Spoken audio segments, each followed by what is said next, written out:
নোয়াখালীর চৌমোহনীতে গরুর মাংস কম ওজন দিয়ে বিক্রির অভিযোগে ভ্রাম্যমাণ আদালতের অভিযান পরিচালনা করা হয়েছে।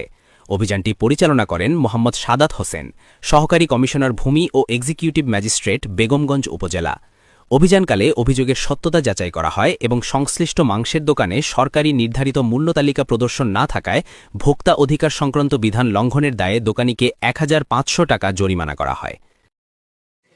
বাজার থেকে গরুর মাংস কিনে নিয়ে গেছে, বাসায় গিয়ে আরেকটা পাল্লায় মাপছে তরকারি গিয়াতে মেশিনে 220 গ্রাম মাংস কি কম বলেছে। সামান্য বাজারের ভিতর থেকে কিনছে মাংস, তার দোকান বলতে পারে না, যেহেতু আমি চিনি না। এই অভিযোগের প্রেক্ষিতে আজকে আমরা মূলত অন্য অভিযানের পাশাপাশি বাজার মনিটরিংয়ে আসলাম।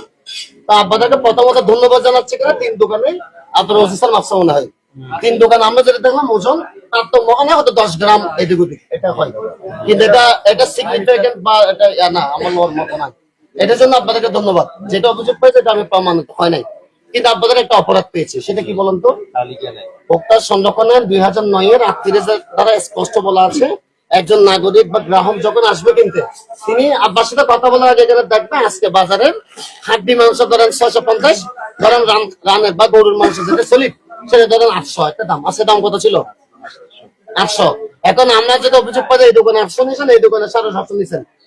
এক এক দোকানে এক এক রকম, মানুষ কি পাবে না? কিন্তু দেশের প্রচলিত আইন, সরকার যে আইন করেছে, আইনটা কি জন্য? যে মানুষ আপনাকে আজকে তারিখ থাকবে 28 তারিখ বা 27 তারিখ থাকবে, নিচে লেখা থাকবে আজকে গরুর মাংস এত, হাড্ডি ছাড়া এত, হাড্ডি সহ এত, খাসির মাংস এত। এরকম কোন তালিকা কোন দোকানে আছে? দোকান কত আছে?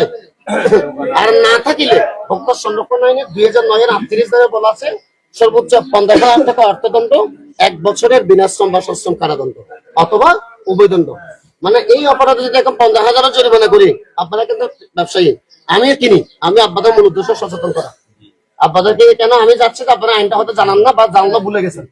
প্রথম দিন আজকে, এই জন্য মূলত বলা। আজকে যেহেতু প্রথম দিন, 500 করে 3 দোকানদার 1,000 জরিমানা, এটা হলো সতর্কতা। এটা অর্থদণ্ড বলেছে, যাতে আপনাদের মনে থাকে। এটা কি জন্য?